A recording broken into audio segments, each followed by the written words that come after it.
اب معیشت رفتہ رفتہ کیش لیس ہو جائے گی۔ کیش لیس معیشت سے گورننس میں بہتری اور کرپشن میں کمی آئے گی۔ وزیر اعظم شہباز شریف کی زیر صدارت کیش لیس معیشت کے اقدامات پر جائزہ اجلاس۔ کہا کیش لیس معیشت کی واضح کردہ اہداف کا بینہ معینہ مدت میں حصول یقینی بنایا جائے۔ پوری دنیا ڈیجیٹل معیشت کی جانب تیزی سے گامزن ہے، پاکستان کو دنیا کے ساتھ قدم ملا کر چلنا ہوگا۔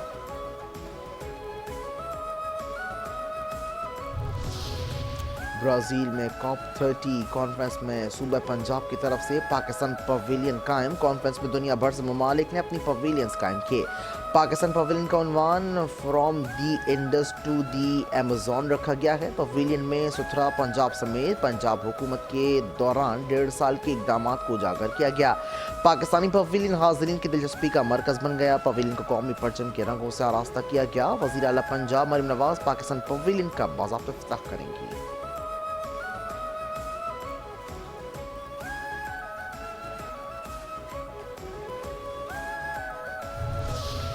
وزیر اعلیٰ فرماتے ہیں ہم معذرت چاہتے ہیں، شہر میں متعدد ترقیاتی منصوبے جاری ہیں، عوامی مشکلات پر حکومت معذرت خواہ ہے۔ وزیر اعلیٰ سندھ مراد علی شاہ کہتے ہیں کہ فوڈ پروجیکٹ کراچی کے طویل المدتی پانی کے مسائل کے حل کی جانب اہم پیش رفت ہے۔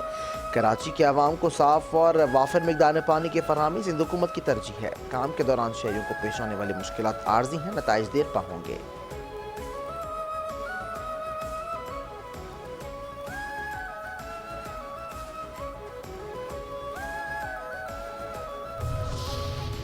کراچی کے کھنڈرات پر علی خورشیدی چراغ پا ترقی کے نام پر کراچی کو کھنڈر بنایا جا رہا ہے۔ یونیورسٹی روڈ پر ترقیاتی کام عوام کی سہولت کے لیے نہیں، عذاب بن چکا ہے۔ سندھ اسمبلی میں اپوزیشن لیڈر علی خورشیدی کہتے ہیں پہلے ریڈ لائن پروجیکٹ نے شہریوں کی زندگی جیرن کر رکھی، اب پانی کی لائن کی کھدائی نے مشکلات دگنی کر دی ہیں۔ ٹریفک پلان کے بغیر سڑکیں بند کرنا ناقابل معافی جرم ہے۔ عوامی نمائندوں کو اعتماد میں لیے بغیر فیصلے غیر جمہوری اور شہری دشمنی ہیں۔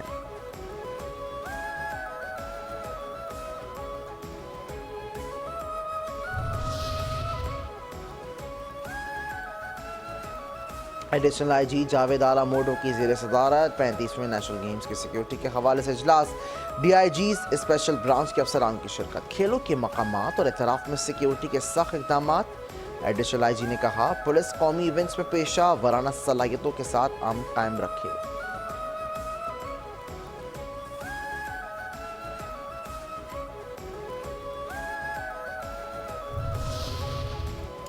سندھ میں 15 دن میں 48,000 سے زائد ای چالان۔ ٹریفک پولیس کے مطابق سیٹ بیلٹ نہ باندھنے پر سب سے زیادہ 31,555 چالان کیے گئے۔ ڈرائیونگ کے دوران موبائل فون کے استعمال پر 1,263 چالان ہوئے۔ ہیلمٹ نہ پہننے پر شہریوں کے 8,421، تیز رفتاری پر 2,304 چالان، سگنل توڑنے پر 2,009۔ کالے شیشے والی گاڑیوں بھی ای چالان سے نہ بچ سکیں۔ فینسی نمبر پلیٹ پر 585، غلط سمت میں گاڑی چلانے پر 556 گاڑیوں کا ای چالان ہوا۔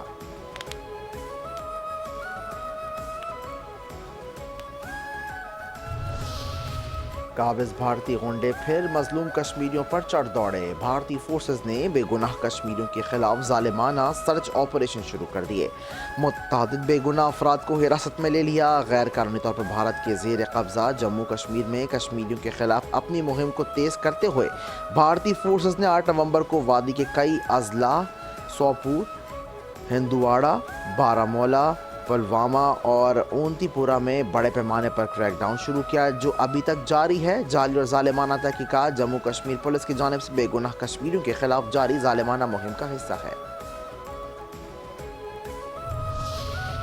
بدنیت، بددیانت اور الیکشن چور مودی۔ بھارت میں اپنی آمریت مسلط رکھنے کے لیے مفاد پرست مودی نے انتخابی شفافیت کا تصور دفن کر دیا۔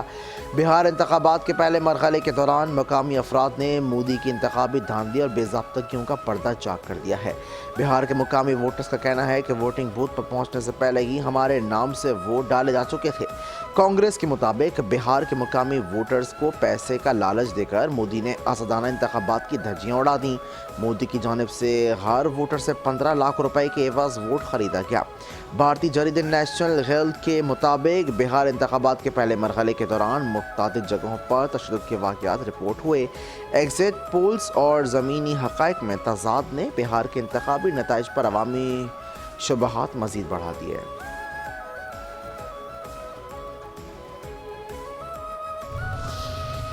مسجد تو بنا دی شب بھر میں کچھ فوجی شیر جوانوں نے۔ پاک فوج کی جانب سے ضلع باجوڑ سلیمان خیل میں سب سے بڑی جامع مسجد کی تعمیر و تزئین مکمل، مقامی افراد کا بھرپور اظہار تشکر۔ جامع مسجد کو دہشت گردوں نے شہید کر دیا تھا، ایف سی نے مسجد کو دوبارہ مرمت و تزئین مکمل کر لی۔ مسجد کے اندر قالین، انورٹر، پنکھے اور سولر سسٹم سمیت تمام اشیاء دوبارہ نصب کی گئی ہیں۔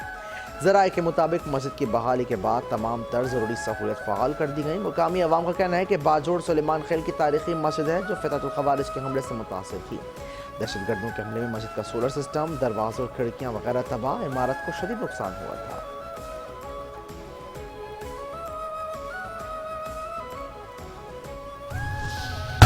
مویشیوں کی غیر ملکی کھیپ، ڈیری سیکٹر کی نئی shape. S I F C کے تعاون سے green corporate livestock initiative کا پاکستان کے ڈیری سیکٹر کے لیے تاریخی اقدام۔ ایس آئی ایف سی کی معاونت سے پاکستان میں لائیو اسٹاک سیکٹر کی جدید بنیادوں پر ترقی کے اقدامات جاری۔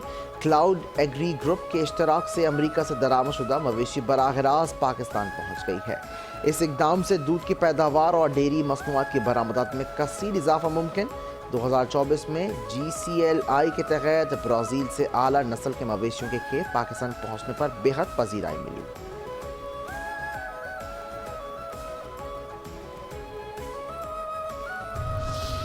اب آئی ٹی کی روشنی پہنچے گی کشمیر۔ ایس سی او ویژن 2025 کے تحت آزاد جموں کشمیر جدید آئی ٹی دور کا آغاز۔ یونیورسٹی آف کوٹلی میں سافٹ ویئر ٹیکنالوجی پارک، تحصیل سہنسا میں فری لانسنگ ہب اور کوٹلی جیل میں نوعمر قیدیوں کے لیے آئی ٹی لیب کا باضابطہ افتتاح۔ کوٹلی میں قائم سافٹ ویئر ٹیکنالوجی پارک پہلے ہی سیکٹر اور سینکڑوں نوجوانوں کو تربیت اور روزگار فراہم کر چکا۔ سپرنٹینڈنٹ جیل کوٹلی کے مطابق آئی ٹی لیب کا مقصد نوعمر قیدیوں کو بحال اور تربیت کے لیے الگ ماحول فراہم کرنا ہے۔ منصوبے کا بنیادی ہدف نوجوانوں کو باقاعدہ آئی ٹی کی تعلیم دینا ہے۔ منصوبوں کا بنیادی مقصد آزاد جموں کشمیر کے نوجوانوں کو جدید ٹیکنالوجی سے ہم آہنگ کرنا ہے۔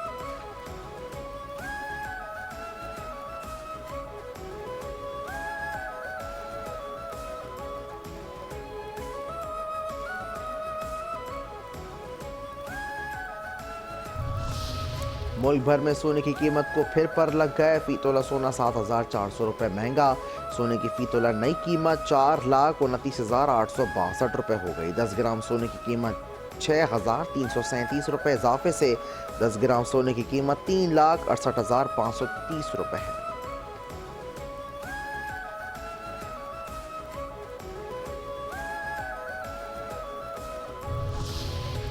ٹرمپ نے نکالے بائیڈن دور اقتدار میں کیڑے۔ ڈونلڈ ٹرمپ نے جو بائیڈن کو امریکی تاریخ کا بدترین صدر قرار دے دیا ہے۔ کہا جو بائیڈن کرپٹ انتخابات کے ذریعے اقتدار میں آئے۔ بائیڈن کے افغانستان میں پسپائی ذلت آمیز واقعات میں سے ایک ہے۔ بائیڈن کے فیصلے سے 13 امریکی فوجی ہلاک اور متعدد زخمی ہوئے۔ بائیڈن کی کمزوری دیکھ کر روس یوکرین پر حملہ آور ہوا۔ بائیڈن کے دور میں ہی حماس نے 7 اکتوبر کو اسرائیل پر حملہ کیا۔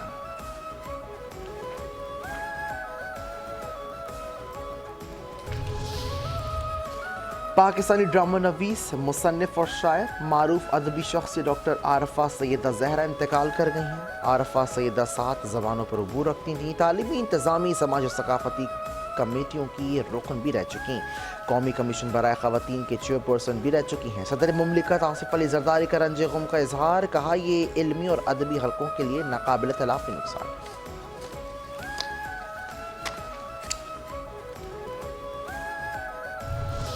اور پاکستان اور سری لنکا کے درمیان 3 ون ڈے میچز پر مشتمل سیریز کا آغاز آج سے ہوگا۔ دونوں ٹیموں کا اسلام آباد میں پڑاؤ۔ پاکستانی ٹیم نے آج آرام کیا۔ ون ڈے سیریز کے بعد 7 ملکی T20 سیریز کا آغاز ہوگا۔ 27 ملکی سیریز میں زمبابوے بھی شامل۔ 7 ملکی سیریز 17 نومبر سے 29 نومبر تک کھیلی جائے گی۔